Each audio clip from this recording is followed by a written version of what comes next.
बड़े से बड़े अस्पताल की भी क्षमता उतनी ही होती है जितने उसमें कमरे होते हैं। मान लीजिए कि ये है आपके शहर के सबसे बड़े अस्पताल के कुल कमरे।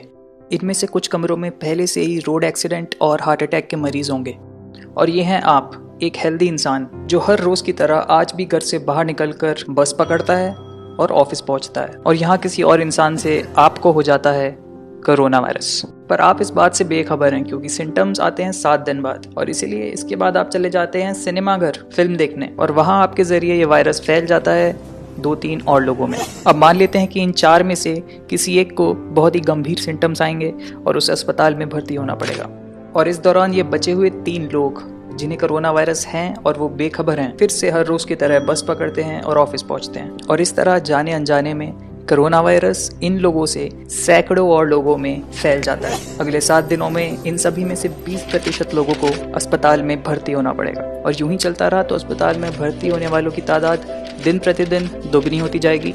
ऐसे में सभी अस्पताल पूरे भर जाएंगे, और इसके बाद जो मरीज आएंगे उनके इलाज ना होने के कारण बेवजह जान जाएगी। इसके अलावा जो हार्ट अटैक और रोड एक्सीडेंट वाले मरीज हैं उनके लिए भी अस्पताल में जगह नहीं होगी, जिस कारण उनकी भी मृत्यु हो सकती है। मेरे भाइयों और बहनों, ये वही गलती है जो ईरान, साउथ कोरिया और इटली में हुई, और जिस कारण वहाँ कोरोना के केसेस 100 से 5000 महज 2 हफ्तों में पहुँच गए। आपको जानकर हैरानी होगी, लेकिन ज़्यादातर लोगों की मृत्यु इसलिए हो रही है क्योंकि अस्पताल में उनके इलाज के लिए जगह ही नहीं है।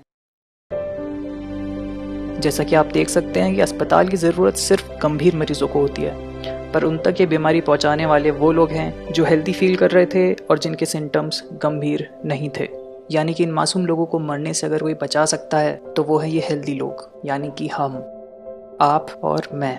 कैसे? गौर से सुनिए। हर रोज की तरह उस बस में ना चढ़कर, हर रोज की तरह ऑफिस ना जाकर, उस सिनेमा घर में फिल्म ना देखकर, भीड़ भड़कों के इलाकों में ना जाकर आप सिर्फ खुद को नहीं बाकी सैकड़ों लोगों को कोरोना वायरस होने से बचा पाएंगे।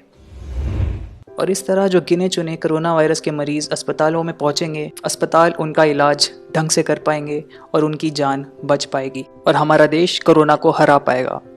भाइयों और बहनों, आने वाले 15 दिनों में हमारे पास सिर्फ यही 2 रास्ते हैं, तो क्या चुनेंगे आप?